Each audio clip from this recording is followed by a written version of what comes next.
Vivaldi's Four Seasons means that it's time once again for this week's Senior Moments program. The Four Seasons theme mirrors our lives, and hopefully we will all have many, many more seasons to enjoy. We do this show on behalf of the Glen Cove Senior Center. Good morning, everyone. I'm Nina Held. And I'm Stuart Held. Senior Moments is here every Tuesday at 11 in the morning. Keep us on your calendar to tune in. Today's show is with an old friend whom I think a lot of you at the Senior Center will recognize. This old friend was born and raised in Argentina and ultimately came to the United States as the cantor for Congregation Tefereth Israel. He and his family have become very active participants in the Glen Cove community and serve many people in need. This is such a giving man who has absolutely no boundaries. We will be hearing from Cantor Gustavo Gitlin in a few minutes. It is now time for our Wacky Word of the Week. Now, today's wacky word is Jim Jams. Jim Jams. Jim Jams. It is a noun and it means jitters. Used in a sentence. Now, don't make me repeat myself, the man said, still musical but jittery, as though talking to kids gave him the Jim Jams. That's not only a strange word, it's a strange sentence, I'll tell you that. Its origin. When Jim Jams entered English in the mid-19th century, it probably referred to a specific kind of jitters, the delirium tremens. That is now a wacky word, delirium tremens. That's a violent delirium linked to excessive drinking over a prolonged period. There's a little hint there. Yeah. Jim Jams is not particularly common today, but when it is used in current American English, it means simply jitters. Etymologists aren't sure about the origin of the term. And interestingly, other words for jitters were formed in the same repetitive way. Whim-whams, heebie-jeebies, how's that? Wow. Yeah. I recognize the words heebie-jeebies, but not whim-whams or Jim Jams. There you go. Jim Jams was today's Wacky Word of the Week. Every week we try to come up with a joke or fact or idiom that we want to share with you. It is now time for our Did You Know? Today we are going to try to explain the difference between a rabbi and a cantor. I think we all know that rabbi means teacher. He teaches how to chant from the Torah and also is a notable person who participates in many facets of community activities. According to the dictionary, a cantor is an official who sings liturgical music and leads prayer in a synagogue. Also, this is an interesting fact, in formal Christian worship, a person who sings solo verses or passages to which the choir or congregation responds is also called a cantor. In Judaism, a cantor, also known as a chazan, means overseer, is primarily known as someone who leads the congregation in prayer along with the rabbi, but the cantor has many additional roles. Now, additionally, other terms for an individual who guides the congregation are shaliach tzibur, meaning messenger of the congregation, which became the name Schatz, which is a popular Jewish surname. Cantor became a popular Jewish last name as well. How about Eddie Cantor, for instance? Yeah, but we knew Schatz. He played with Benny Goodman. That's right. That was Ziggy. Ziggy Schatz. Zygmunt Schatz. Okay. I think that's enough book word for now. Explaining the difference between rabbi and cantor was today's Did You Know? Well, now on we go to today's guest. Yes. Cantor Gustavo Gitlin grew up in Argentina and immigrated to the United States 14 years ago when he was 33. A mere child. He believes that the angels brought him to Glen Cove because although he had sent out hundreds of resumes to synagogues in the United States, Canada, the United Kingdom, and South Africa, only Congregation Tefereth Israel in Glen Cove invited him to be their new cantor. And while the synagogue gained an innovative cantor, Glen Cove gained a community activist. Cantor Gitlin is president of the North Shore Sheltering Program and is on the boards of the Glen Cove Youth Bureau, La Fuerza Unida, and the Morgan Park Summer Music Festival. I'm getting such chills from all this. He also leads Sabbath programs in senior living facilities and the Glen Cove Senior Center. He visits sick congregants at home and in the hospital. We should also mention that this is Cantor Gitlin's second appearance on Senior Moments. Now, during this holiday season, we are very happy to welcome Cantor Gitlin, who has given so much to the Glen Cove community. We're so happy to see you, Cantor. And I'm very, very happy to be here. And this is, a beautiful place to be with nice friends and really enjoy. And I'm very impressed. I'm not sure if all this is true, but you can be impressed with yourself. You are a very modest modest person, man. And I'm very curious. You were a teenager in Argentina, and you're bringing up two teenagers now in the United States. Have you noticed a difference between the upbringing? Interesting. Maybe not. Maybe, it depends. It depends. Each household probably is different. I was raised with, in a loving home with values and also some, mishigas, some craziness, like in every family. My family wasn't wasn't a perfect family, but so I think that we are trying to raise our teenagers in kind of a similar environment. What I do notice is that in this day and age, it's very hard to raise kids because of the abundance of social media, social media, and also resources. It's the kids, especially in this area, are used to have things, and they are not shy about asking. You're talking about abundance of stuff. So materialism. And that is something very, very hard. I don't remember growing up like that. Even if I grew up in a middle class home. Was it a religious home?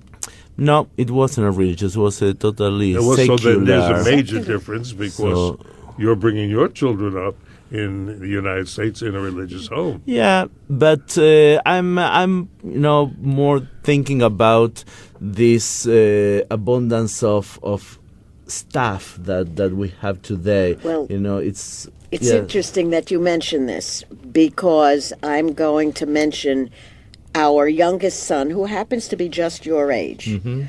He left this area when he was 20. He went out west. He said he did not like the North Shore, and it's obvious he couldn't stand all the Mercedes and all of the noticeable trappings of wealth. Yeah, so when you live here and you're involved in the community and your kids are in school, my son goes to a private Jewish day school, and it's hard to give them the right values, right. And especially when everybody compares everything like cars. Mm-hmm. I mean, this one drives a Mercedes, this one only drives a Nissan, or something like that. Interesting. I have to just point out a little story. When I was asked to help out in the Tifereth Israel Nursery School, when Sandy Levine was the teacher. Yeah. I think at that point, the 2- and 3-year-olds. Do you know? And then, and this was 35 years ago or more, 40 years ago, these little kids were comparing their designer jeans and their shoes or their sneakers. I couldn't get over that. Yeah, and probably was today appalled. they are comparing their cell phones, Yes. and their video games, and Yes. so it's very challenging. It is challenging. And, but we try very hard to instill the right values. Yeah. And Do you allow cell phones at the dinner table? that's a problem. Oh. We shouldn't, but we parents too. We are trapped. We are at our dinner table. Actually, a couple of days ago, we went out to a restaurant, and the four of us were on our phones, and and we were talking and comparing notes and googling things that we were just talking, and you look around and everybody's so. It's very, very hard. I could understand. I can't blame my kids because you do the same. Well, I could understand you doing it because you're on 24-hour call. So I imagine. Yeah, but that that's not an excuse. Thank you for trying. But no, I have no excuse because it's addictive. It's addictive, and I get very offended by it. Stu and I have arguments at the table when things start dinging and ringing and doing. Well, it's just the two of us with it. Yeah, actually, our rabbi shared with the congregation lately a picture from Israel that all the grandchildren went to visit grandma, Savta. And you see a picture where grandma is sitting there and all the kids are on their cell phones. So what's the point, to go visit somebody and everybody's on their cell phones? So, but again, I can't blame people, and so I don't know how to. You at your age, you are the generation that got hooked on cell phones to begin with, hooked on all of this internet and social media. You were born right into it. No, not born into it. Right. But We were the 90s, transition. I was maybe part of the transition, but now our kids, teenagers, this generation, the millennials, or the generation now, it's like, they have their phones, as part, I'm sure that soon they're going to have something that it comes like as part, parts of your body, and it really builds into your hands. I do have to say one thing, though, in favor. I used to have to be told, call Grandma. Did you call Grandma? Did you call... Blah, blah. My children do not call me, but we do text. We have 5 grandchildren, and we text, and they respond.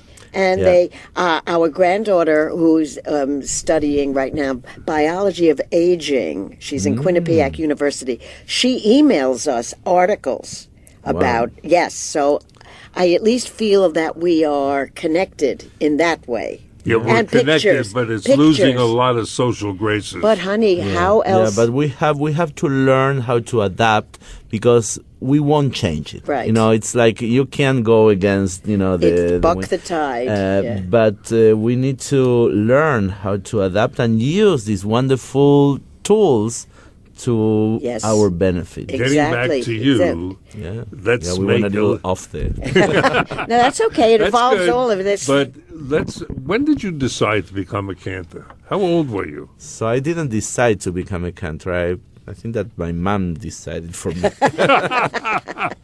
So. I have to tell you a funny story then. Because when I was a kid growing up, on Wednesday afternoons from public school, they let you out early for religious training. Mm-hmm. And I used to go to Saul Kanowitz, his house. He was a cantor in my Judea Center at the time. And he thought that I had a good enough voice. He wanted to teach me to become a cantor. Mm-hmm. When my mother heard about it, she said, "No way." I said, "Why?" She says, "Doesn't make any money." Yeah. So, things were different. Things changed. Yes. But what happened is that, growing up in Argentina, I joined the family business, and my family had a small clothing factory, and I joined that business. And for me, singing was just a hobby. But my mom grew up in a home where her father was a cantor, so my grandfather was a cantor, came from Russia, and so you had a history. So and my aunt's husband was a cantor too, in the 30s or in the 40s. We're going to pick this up in just a moment, but we're going to have a little song over here called Siman Tov Mazel Tov, and it's sung by Jay Levy, who I've never heard of. Shalom Aleichem Evenu Shalom Aleichem Evenu Shalom Aleichem Evenu Shalom Shalom Shalom Aleichem Evenu Shalom Aleichem Evenu Shalom Aleichem Evenu Shalom Aleichem Evenu Shalom Shalom Shalom Aleichem Evenu Shalom Aleichem Evenu Shalom Aleichem Evenu Shalom Aleichem Evenu Shalom Shalom Shalom Aleichem.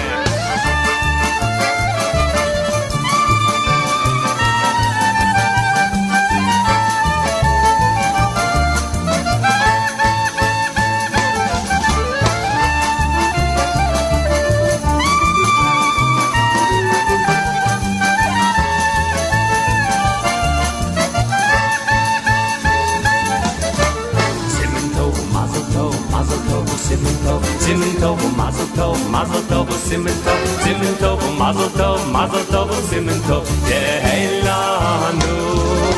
Siman Tov, Mazel Tov, Mazel Tov, Siman Tov, Siman Tov, Mazel Tov, Mazel Tov, Siman Tov, Siman Tov, Mazel Tov, Mazel Tov, Siman Tov, Yehelanu. Yehelanu, Yehelanu, Ulechol Yisrael. Senior Moments. We'll be right back with our guest, Cantor Gustavo Gitlin, in a few moments. That was a very good start for Siman Tov and Mazel Tov, and it did come on later on in the song. This is Senior Moments on 88.1 FM and WCWP.org.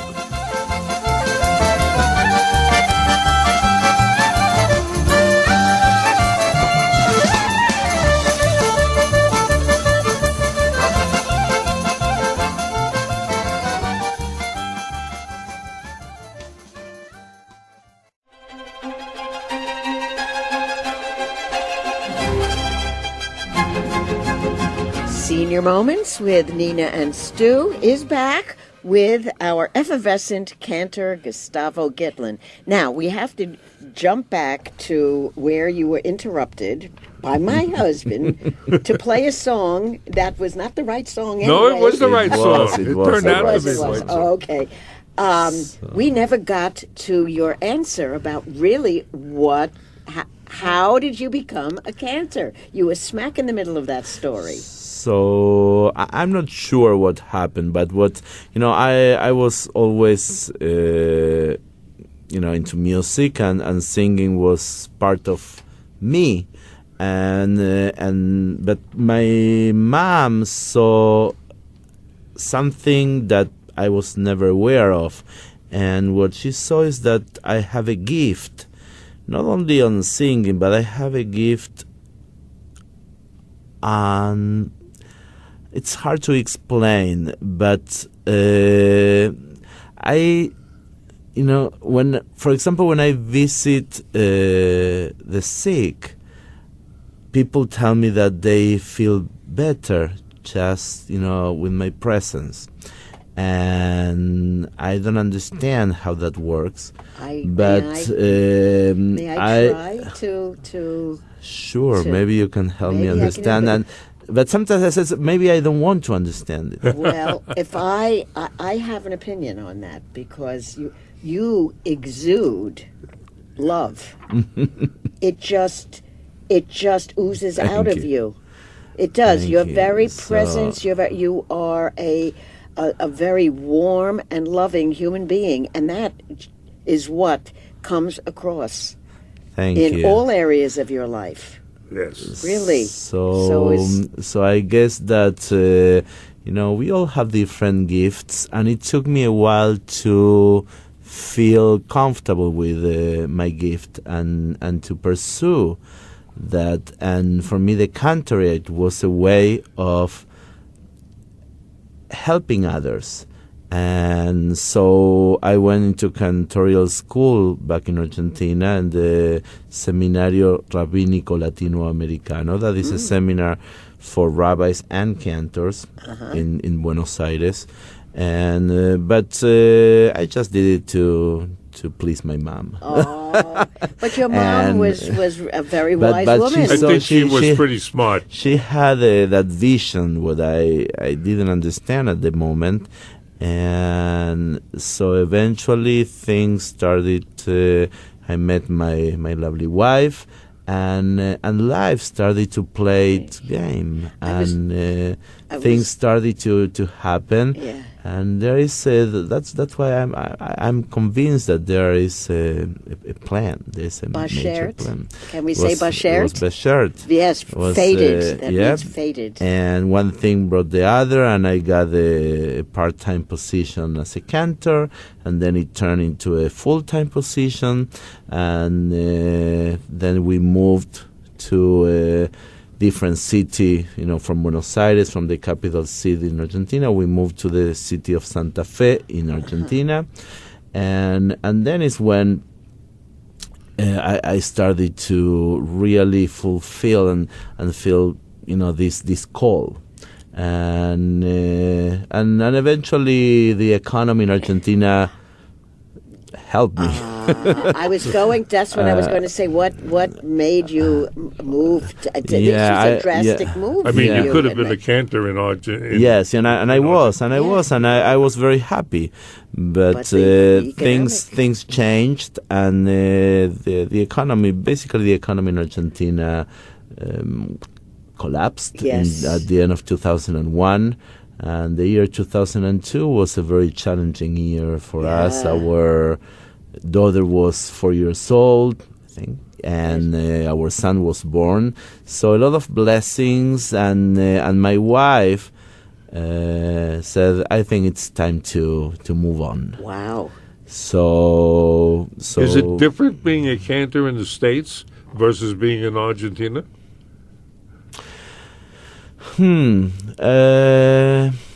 Maybe. It depends. I think that you can create your own cantorate. A cantor has different facets. You can go different ways.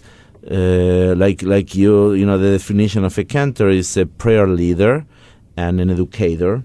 But in my case, I turn, cantors, usually they do concerts and music is part of their, way. I do that, but I turn into a different, aspect of country. I'm more into community building and community leader, and Well, that was a big gain for Teferet Israel. Big gain for Glen Cove. So I started to find myself more comfortable, getting more involved with the community, and also organizing events, programs. I am a big believer in community building. I like to live Judaism. I get so much joy bringing Judaism alive. And Now this had not necessarily singing. You would just participate in the community services as well. I mean, you would. Correct. That's why I'm saying that in my case, it's not only about singing. I do a lot of community service. Yes. Visiting the sick is a big part of what I do. Opening our home to different events. Yes. It's also a very important part of who we are, because now I bring my wife Gabby into the equation. Yes. She's, I always say I'm just a pretty face, but she is really the heart of our team. And she's no slouch. She is a psychologist. She's a psychologist. She's trained. She has 3 master degrees in Argentina. Yes. And very, she has very an office smart. in Glen Cove. She does have a private practice in Now, Glen you Cove. speak 2 languages that I know of. Un poquito. Un poquito. Sure. Yeah. And in Buenos Aires, obviously, they spoke no English. Spanish is the official language, but I was very, very blessed. And again, here is my mother's magic. She insisted very much to send me to this Jewish day school in Argentina, and it was basically a trilingual. Trilingual. Yeah. Wow. So we learned at the Spanish, same time Spanish, English, and Hebrew. Right. So from kindergarten, I was used to. So you were to speak the 3 languages. Yeah. So yep. So you also teach school. I mean, you teach. I am. I teach at our religious school, at our Hebrew school, and you also teach bar mitzvah boys. That's what I do. I Girls, teach 7th graders, and the 7th graders are the bar mitzvah age. Yes. So I train them for their bar mitzvahs, bar and bat mitzvahs. Yes. And you get kind of a relationship that you enjoy out of that. It's beautiful to be able. I always tell the last lesson that I have before their ceremony of their bar bat mitzvahs. I always tell them how blessed I feel, because over the last 6 months I built a relationship. Yes. I got to know them. I was the only one, and then with the rabbi, seeing all the effort and the time and the heart that they put into it. And I said, tomorrow, or whatever the ceremony is, you will be wonderful, and everybody will muscle tov you. And but for me, usually I do this on the Thursday before. You are already a bar or bat mitzvah, because you showed and the hard work and the responsibility and the maturity that it's that's the plan. It's not a performance. No, we should mention though that the preparation of a bar mitzvah is to be able to read from the Torah, read the section of the Torah that he's studying at that particular time. Correct. And also to be able to say the prayers before and after. Absolutely. Yes. But also it's a process. And, like everything in life, it's a process to get ready for something. And so for me, the most important thing, because you can go there and read the transliteration, or you can just do it, but the 6 months to a year of preparation that takes, what shows, the ritual of coming of age. Coming of age. Yes. That's exactly what it is. Our youngest son is your age, and when he was learning his Haftorah, he would study with me. And he was a kid who could not sit still. So his legs were in my lap, his head was in my lap, he was on the floor, he was on the couch. It was very difficult. Been there. to work. Yes, been there, that. done that. Yes, he was. He was. And so there must have been some funny experiences that you could recall, one or two of them. Yeah, but you know what? For me, I always tell my students the first couple of lessons is just to get to know each other, because I always tell them, everybody has a different way of learning, and I try to explore with them that is, what is their way, and I tell them to feel comfortable telling me, if there are people that they are more listeners and they learn by memory or by sight, or depends on which place in the house, and try to explore different ways, because that will be also helpful in their future lives. Absolutely. To learn that we don't all of us learn the same way. I wish that was so. Yes, I wish too. Yes, because I wish my teachers knew that. Because now it's so common to say this kid has ADD, ADHD. We all this. I never know which A, D, and H, but basically we all learn in a different way. Yes, and we should learn also to feel comfortable with our way, and feel we are who we are, and this so is different me today, Gustavo. It is different, so different. Yes, and so I try to explore that with my students, and I always tell them, they always says, and what happens if I make a mistake? They are very, very concerned about making a mistake, and says, and I tell them it's nothing like making a mistake.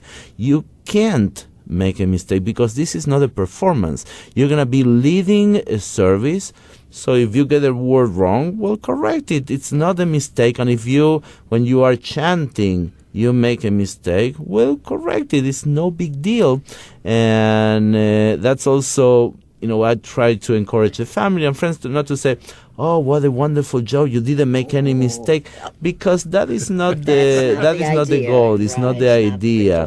The idea is to support the coming of age, and says, what, we are so proud of you. We are so proud of who we are, who you are, and I remember when I made a mistake, all the guys pounced on me. I know, and that's why with our rabbi, I want to mention Rabbi Erwin Huberman. We have a wonderful friendship, and we made a great team together. Terrific team. And we always mention something what we call Jew abuse. The Jew abuse are, and you wouldn't believe how many people they tell us stories about how they were Jew abuse, like you tell that the rabbi or the cantor yelling at them, or the president of the synagogue telling somebody you can't come because your fees, your dues are not up to date, or a lot of things that is not part of Judaism. It's not what we do as Jews. We embrace everybody, and we accept everybody, and we are kind to everybody.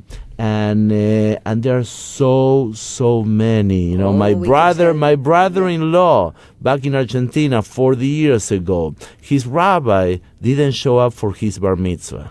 And who knows why, what happened there, but he never forgave the rabbi because he wasn't there on his bar mitzvah. And we hold these things forever. We have another little song here, since it's the Hanukkah holiday, and it happens to be the first night of Hanukkah is on Christmas Eve, which is very unusual. And in the next segment, I'd like to talk a little bit about that. But here is Hanukkah Joyous Holiday. חנוכה, חנוכה, חג יפה כל כך, אור חביב מסביב, גילי ילד רך. חנוכה, חנוכה, סביבון סוף סוף, סוף סוף סוף, סוף סוף סוף, מה נעים וטוב.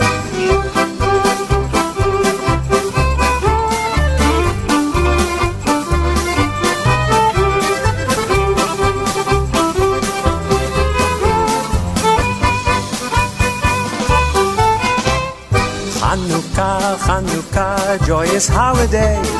Candles bright, cheerful light, old and young are gay. Hanukkah, Hanukkah, c'est vivant sof sof. Spin and turn while the candles burn.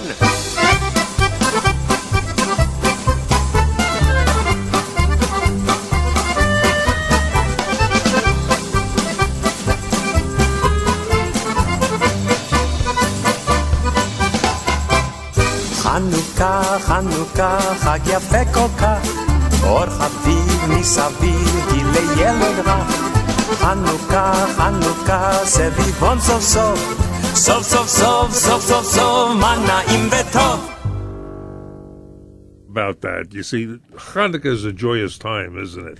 It is. It is a very joyous time. Yes, we have potato latkes. That's what we look forward to. And different things to eat. And all these little songs are just putting us in the mood for this coming season. Okay. Senior Moments will be right back with Cantor Gustavo Gitlin.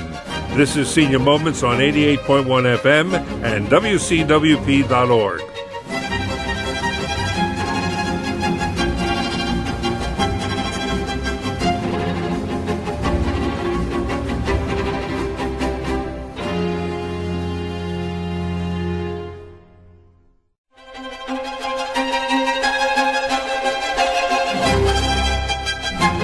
Senior Moments with Nina and Stu is back with our beloved cantor, Gustavo Gitlin.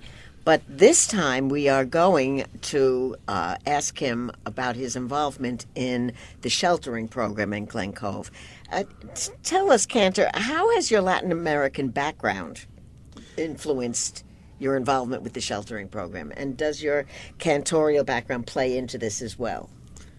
So I think that what happened is that I was very influenced by a rabbi, an American rabbi that moved to Argentina in the late 1950s, and he changed the entire Argentina's Jewry. And he was my rabbi. He was my rabbi in my bar mitzvah and the synagogue I belonged. His name is Rabbi Marshall Meyer of blessed memory. And Rabbi Marshall Meyer was a social activist.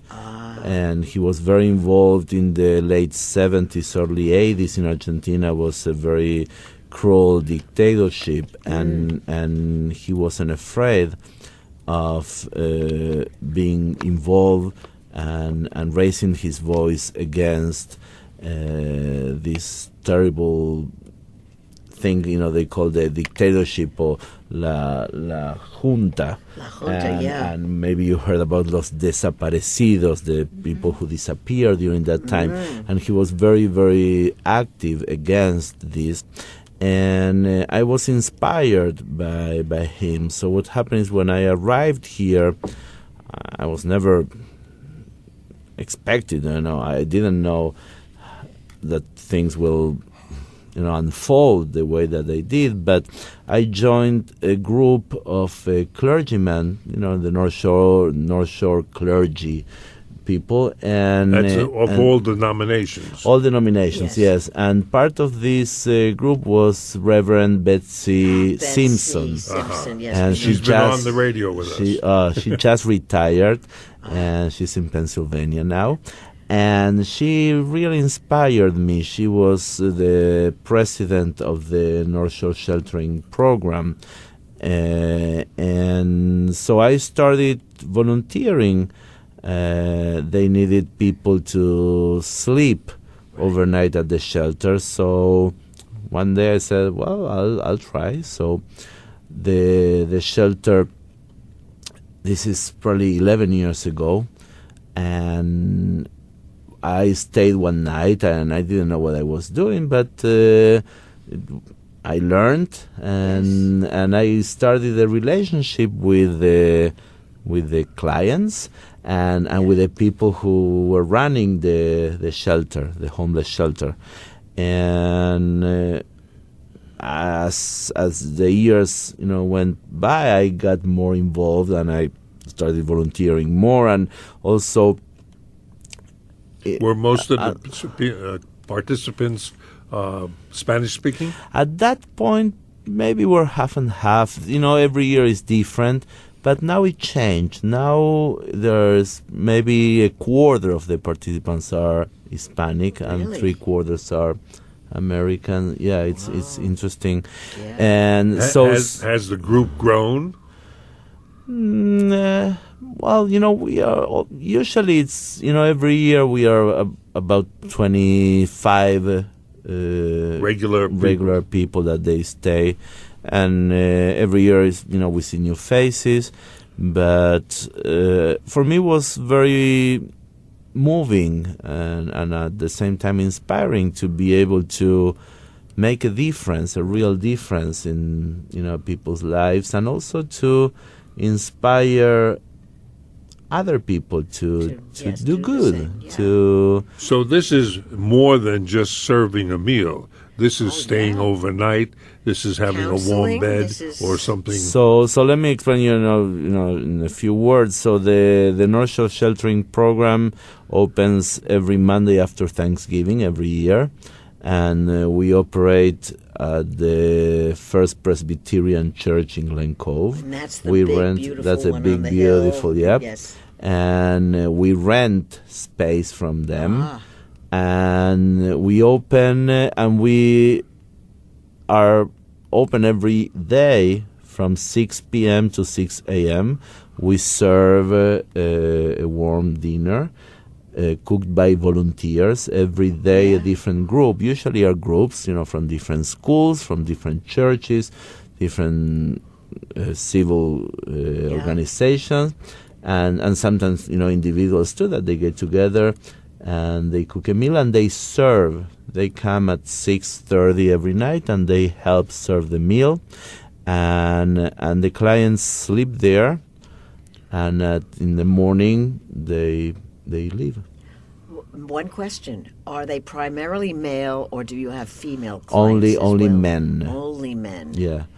Yeah. And the reason for the shelter to exist is that in 1997, I believe, 2 men in Glen Cove died. They freeze to death. Froze to death out, yeah. And so a group of clergy and community leaders, they got together and they said, we can't allow this to happen in our town. Yeah. So that's how the program started, and since then, now it's 20 years. Wow. Every year we open, and so that is our main concern. Yeah. Keeping them off, giving them a warm spot at night.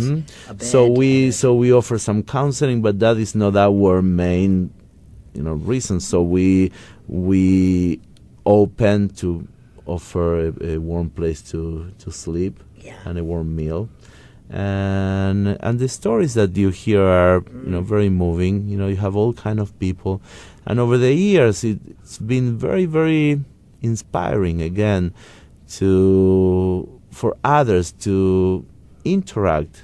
Do you interact with them, such as sing songs with them? Oh yeah. Oh really? All the time. We play games, we sing songs, and probably the biggest thing, I listen. They have like we all do have a need to tell your story.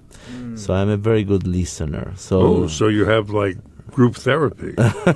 maybe, and the fact that I speak Spanish, Yes, of it's course, very that's helpful very, because a lot of our clients are Hispanic and they don't speak English, so that helps a lot. So, but the group of volunteers, our board of directors, and we have a group of nurses and doctors, and all our cooks and servers. It's unbelievable. Every year at the end of the season, at the end of March, we do a little get together, and a fundraiser, but also it's we don't know because people go on a given day and they don't know each other. Right, So we this gets them all together. plan on a Sunday usually a get together, so everybody gets to know, and then now we have like a community. See, that's And it's very moving. It is. It's very nice how in a town like a city like Glen Cove, there are so many people that just I don't know of any other group in Glen Cove who does the whole thing, such as the sleeping sleeping and, yes, and the- eating and so on. And what I also want to mention is that we don't have any funding, any federal or any state or any. See that we do all our own fundraising, and That's gotta be very so tough. it's all funds from our own community, and yeah. so that's a lot of work. That certainly is, yes. Well, so as president, you're now in charge of all that fundraising. Yes, So you're well, calling on a lot of friends. I do, but you know what? It's very nice. People come to me. People are happy to give. Yeah. People are their hearts open when they see, and especially when you realize how lucky and the gratitude. It's really it's out there. And I always I sleep every Monday night at the shelter, and for me I always tell this story that Tuesday mornings is the best time of my week. When I get back home and I wake up my kids for school, and I take a warm shower and I kiss my wife and I get ready for my it's the best moment of my yes. week, because I get to appreciate Yes. what I have. And you know what? It's a cliche, don't take it for granted. How many times we say don't take it for granted? But we do take things for granted. We do. All the time. All the time. Our health, our families, our everything, our friends, right. our community, we take all the time. So how do you live a life that we are all the time like, I'm gonna be grateful? Well, for me, this is my way of helping others, Yes. and being mindful of my blessings. Your blessings. Well, that's I very think, presidential. No, that is really. No, that's really course. very. Actually, at one time I said I would sleep one night with you at the shelter. I guess. Well, explain that, because that can, be taken in the wrong way. in the shelter. How many? Okay. Now you're there every Monday night. Are there other people that do this with you at that night? I mean, how many will do No, this? what happens is that we have a professional staff, but during the nights we need somebody in charge, because things can Yes. get a little Dicey or so. so yeah so we need somebody in charge if needed. Over the last 10 years, only a handful of times I had to do something or call somebody. Oh. But and yeah, it's sometimes I feel like I'm at home and my teenage Yes. kids are getting into a fight or something, so it's like similar. Yeah. Are many of your clients military veterans? I don't recall. I'm sure that they are, but it's not that. Because these are It basically doesn't homeless say that people, well, right? that- These are homeless. These are homeless people, and they all have different backgrounds. Some people they have addictions. Yes. Some of people course. they have mental issues, Yes. and what I always say is that these are people that they fall into the cracks. Oh, yeah. Our system is prepared to offer help for these people, but you need to go to certain office and you need to fill out certain forms Yes. and follow some procedure that not everybody is able to do. Yes. So there are people that they fall into the cracks and they end up being homeless and Yeah. don't. So we are there to serve, that group of people. Is there a point of danger here for you? Meaning? Them being like a client would turn on you or something? I know how to take care of myself. I'm Well, I'd like to change the subject slightly before we. No. But let me explain. Let me explain that because it can be taken in the wrong way. No, you know what? Over the last 11 years that I've been working there, I never, a couple of very minor incidents, but what I realized is that when you treat people kindly and when you give your heart, people respond to that. Oh, yes. Wonderful. And so when these people that they come every night and they see how hard all this group of volunteers, they work just to offer them a warm place to stay and a warm meal, they do appreciate that. Yes. So it's very, very rare for any of them to. Good response. Yes. Thank Now, you. Just for the last part of our show, all of a sudden, the first night of the Hanukkah candle lighting happens to be on Christmas Eve. Yeah. Now, how could that happen? Well, I don't know about Christmas Eve is on the 24th, but let me tell you, Hanukkah started before Christmas. Yes, So the question is, how come Christmas is on Hanukkah?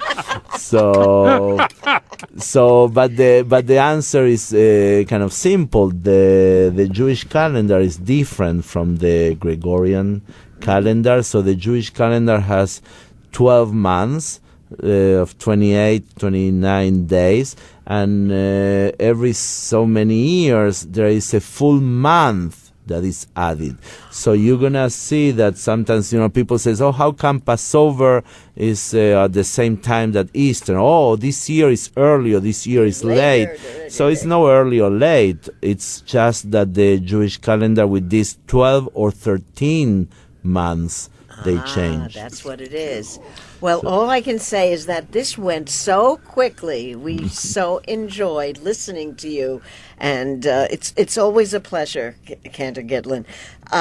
So we thank you so much for being on the show. You're very welcome. It was a joy, and we thank our staff here, Chris, Maffei, and Ryan. Right, Ryan, and of course our producer Maria Stieglitz, our very good friend. So likewise, thank you. It was really delightful. Good. Well, Yes. it's a happy time in Hanukkah, and we kind of play with dreidels and so on. Yes, we So do. here is the dreidel song.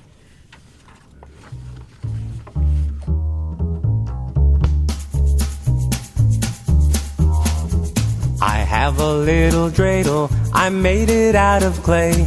And when it's dry and ready, then dreidel I shall play. Oh, dreidel, dreidel, dreidel, I made it out of clay. Oh, dreidel, dreidel, dreidel, now dreidel I shall play. Oh, dreidel, dreidel, dreidel, I made it out of clay. Oh, dreidel, dreidel, dreidel, now dreidel I shall play. It has a lovely body with legs so short and thin. And when it is all tired, it drops and then I win. Oh, dreidel, dreidel, dreidel, I made it out of clay. Oh, dreidel, dreidel, dreidel, now dreidel I shall play. Oh, This is Senior Moments on 88.1 FM and WCWP.org. This is Nina and Stuart Held saying before Senior Moments signs off for today, please remember, Youth is a gift of nature, but age is a work of art. the Glencoe Senior Center's website is one word, glencoeseniorcenter.com. Thank you for listening. See you on the radio next Tuesday. it loves to dance and spin. A happy game of dreidel. Come play now, let's begin. Oh, dreidel, dreidel, dreidel.